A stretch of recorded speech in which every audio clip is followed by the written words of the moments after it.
สบายดีเนาะมื้อนี้เนาะเราจะมาสอนการนำใช้โปรแกรม Cost Analysis ซึ่งว่าเป็นโปรแกรมที่เป็นภาษาลาวเนาะในการวิเคราะห์ในการปลูกพืชเนาะเราก็มาเริ่มกันเลยเนาะ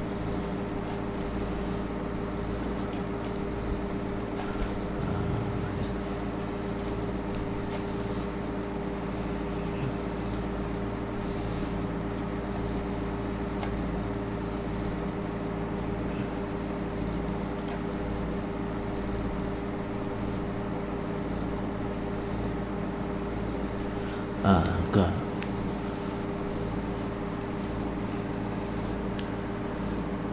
เริ่มต้นเนาะจะเป็นการเปิดโปรแกรมขึ้นมาเนาะเปิดโปรแกรมขึ้นมาจะได้ใช้เวลาอยู่น้อยนึงเนาะใช้เวลานิดนึงเนาะอันนี้เนาะจะเป็นหน้าตาของโปรแกรมนี้เนาะซึ่งว่าข้าพเจ้าได้พัฒนาขึ้นมาในปี 2015 พุ่นมาฮอดปัจจุบันนี้ก็เป็นเวอร์ชัน 1.11 เนาะหมายความว่าจุดประสงค์ของโปรแกรมนี้นะเนาะพวกเราจะใช้วิเคราะห์ในการปลูกพืชสนับเข้าในงานกสิกรรมนี้เนาะตัวอย่างการปลูกพืชก็จะมีความต้องการน้ำเนาะต้องการฝุ่นอุณหภูมิเนาะวิเคราะห์ดินเนาะวิเคราะห์ดินก็ให้เป็นฐานข้อมูลนะแล้วก็พยานอะไรแมงไม้แล้วก็เทคนิคการปลูกพืชบางชนิดเนาะ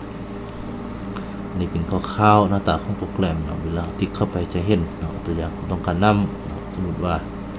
เนาะอันรวมเนาะก่อนต้องการความเร็วพื้นฐานเบาะสีต่างๆมันก็มีให้เฮาฮู้เนาะค่าแล้วก็มาวิเคราะห์ส่วนว่าคำอธิบายก็อยู่กองนี้เนาะก็ลงให้ของน้ำเบาะสีนั่นนะเนาะก็ลงให้ของพืชเนาะขอโทษเนาะก็มีโครงการนี้เนาะแล้วก็วิเคราะห์ก็ต้องการฝุ่นเคมีเบาะสีเนาะการไล่ฝุ่นเดียวบ่ฝุ่นซ่องธาตุบ่เนาะแล้วฝุ่นกบซ้ำธาตุบ่อื่นๆเนาะการวิเคราะห์ดินสิเนาะเขาต้องการปูนข้าวบ่ต่างๆเนาะใส่ปูนข้าวเนาะได้เนาะเพราะเขาเป็นกฎเป็นด่างของดินสักค่าหันบวกก็คือค่าของเขาเป็นกฎของดินนั้นเนาะไว้มีค่าหันบวกเท่าใด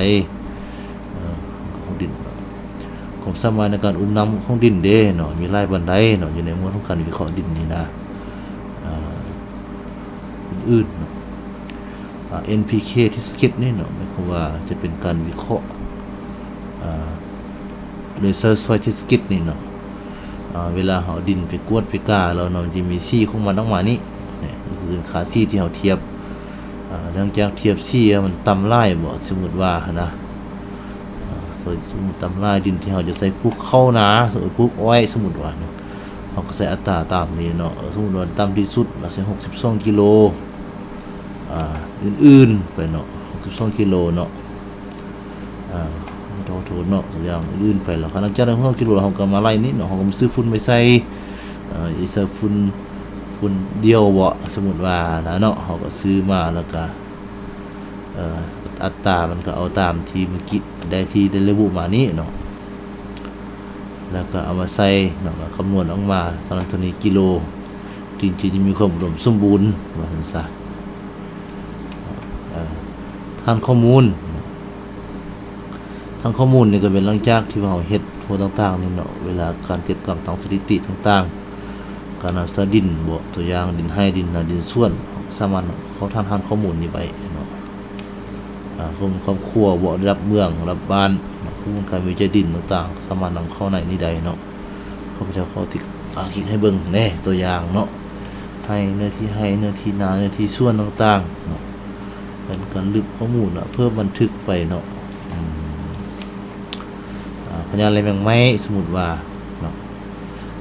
การบุกคือกับปลาจากบุได้พญาเลยแมงไม้เราต้องพญาเลยแมงไม้นี่เนาะตัวอย่างเนาะติกมันรันนิดนึงเนาะโอเคเนาะขึ้นมาจะมีพญาไม้เห็นพญาเลยแมงไม้ตัวอย่างบูฮูว่าตัวอย่างเพียไฟสมมุติว่าเนาะมันเป็นอะไรลักษณะอะไรตัวอย่างอย่างฮูที่มาของมันเป็นอะไรแท้เพียไฟนี่นะแมงไม้เด้ก็พิมพ์ซะนั่นแหละเนาะเพียไฟสลายใช่เนาะสลายมาเลยนี่คือสลายเนาะสลายฟอไฟแน่ตัวอย่างก็ออกมาเห็นเหล่านี้เนาะสมมติว่านะรายละเอียดของมันจะมีครบสุดเนาะนี้มันจะมี100ไปกว่าสนิทเนาะพญาก็100ไปกว่าพญาตว่าสารที่เอาโหแต่เทคนิคการพูดขึ้นบางสนิทเนาะตัวอย่างเนาะการพูดกะลำปีต่างๆเนาะให้เฮานำใส่เนาะให้เฮาเอาไปนำใส่เบิ่งเนาะพุกสลีเฮ็ดเอาได้เนาะพุกเดยเฮ็ดเอาได้พุกการหัวเฮ็ดเอาได้เนาะในเทคนิคของมันซะอันนี้ก็เป็นทั้งหมดเนาะทั้งหมดแล้วก็ว่าทั้งหมดที่ในโปรแกรมนี่นะว่ามีรายน้อยสำใด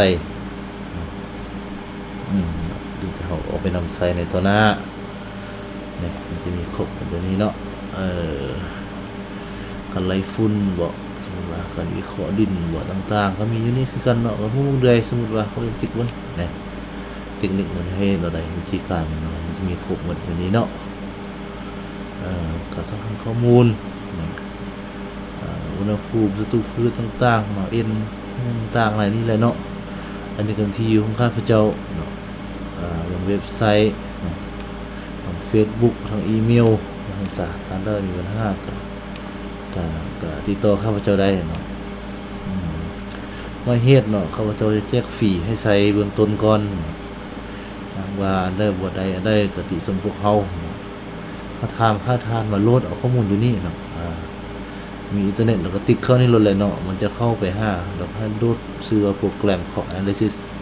เนาะอันตรงนี้ที่ส่งพวกเฮาได้เนาะอันใดบ่ทัน